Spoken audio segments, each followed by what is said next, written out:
Hello everybody, my name is Alborgamus and welcome to the Alantel channel. And for today's video, I'm gonna be talking about bad art, how to make it and how to understand it too. Alright, so in a couple of seconds, I'll be going over the lessons that we're gonna learn. And I just wanna say I hope you guys enjoy the video. Alright, let's get into it. So for part one, I'll go over what's good art and bad art. I'll go into the factors that affect your art and how you can use them. Then I will give some practical tips you guys can use.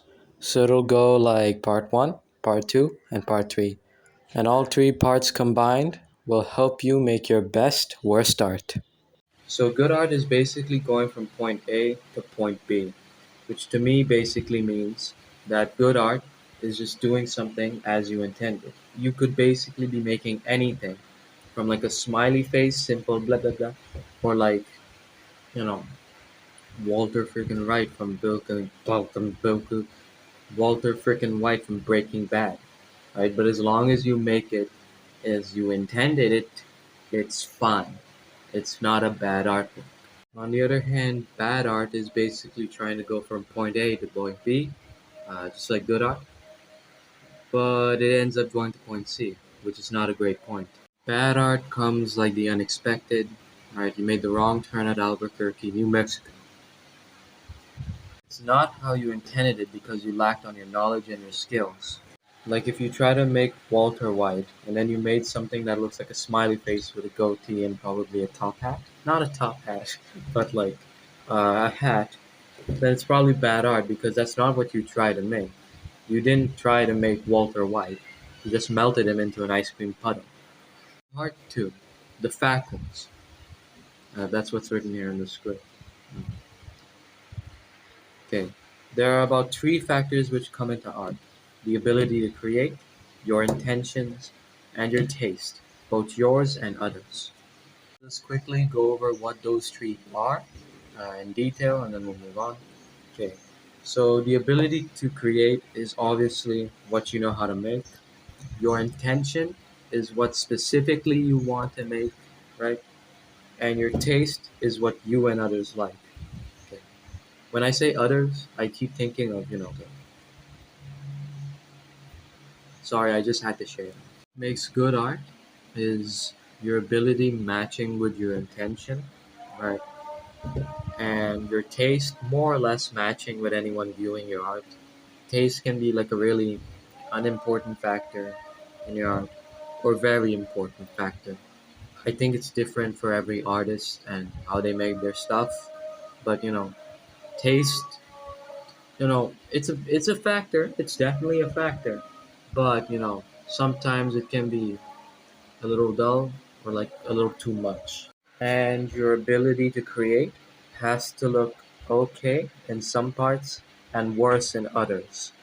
I know that sounds weird, if you're trying to make bad art, but like, listen, I've always noticed that when you over detail one specific part and then you leave out something else, you kind of get this weird uncanny feeling. Like, those like artists who like make super big detailed eyes and then the hair is just, like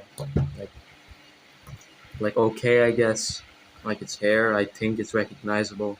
But then the eyes are just like super huge, super detailed, super shiny. It gives like a weird, uncanny feeling. Uh, which maybe it's subjective, but I think it does work in favor of trying to make, weirder art. Like just mix and match. Alright, to try to be as natural to bad art as possible.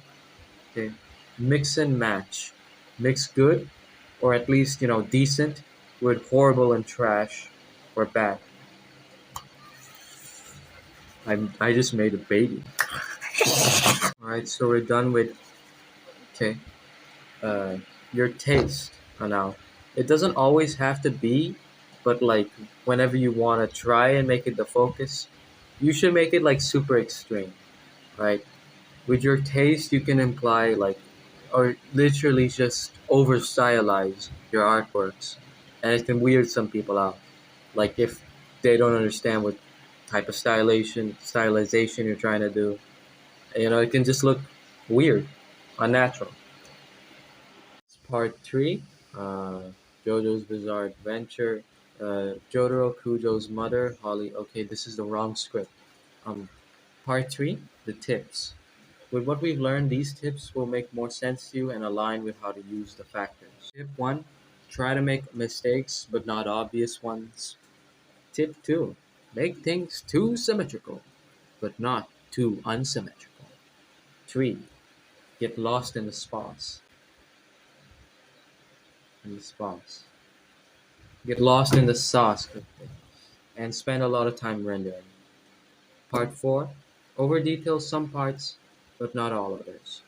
Alright, these tips, like all of these tips almost are optional, but it's the only exception is like the first tip. Cause like yeah, when making bad art, you have to make at least a couple of mistakes in it, otherwise it gets too subjective. You know, sometimes I wonder when I look at my face in this camera and I think, am I Pakistani? Like, where's my brown? I mean, like, I'm not like this pasty, but like, what's going on? Like, I know this camera isn't on like some weird, like, beauty mode where it just like makes you white, but like, what's going on? And also, why is my shirt there?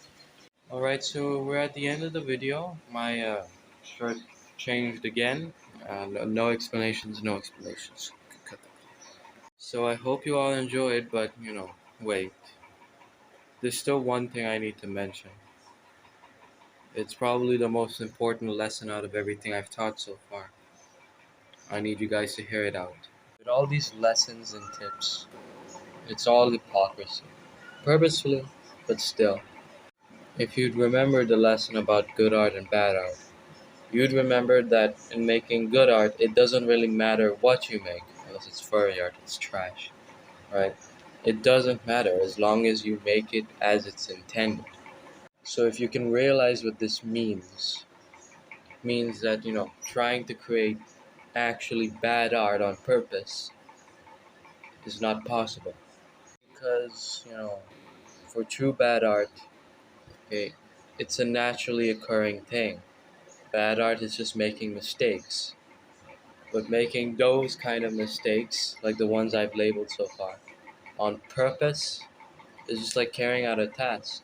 You're doing it just as you intended it. You're intending those mistakes, right? It's just like making good art. Now, we have found a contradictory statement, okay, that you can never really make bad art if you're trying to do it on purpose. It can never truly be real bad art. It is only the imitation, an emulation of bad art.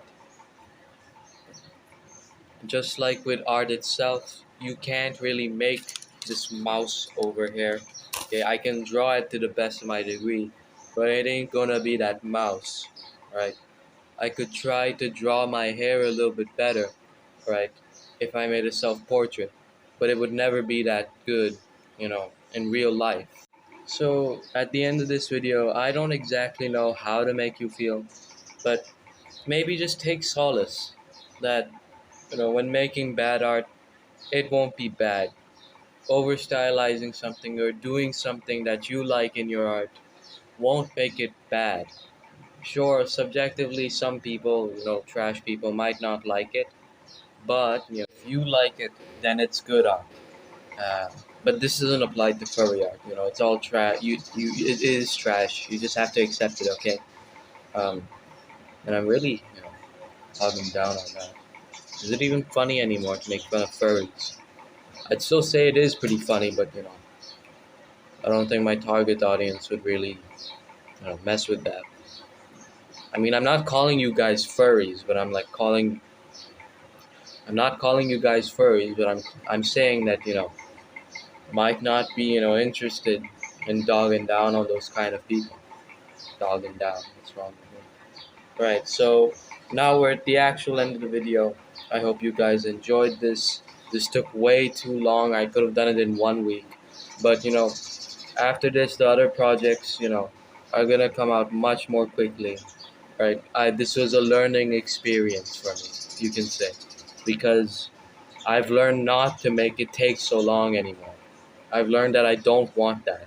So the next videos, which take more effort than the regular time lapse videos, will probably come out sooner than this one. See you guys soon in the next video. Bye.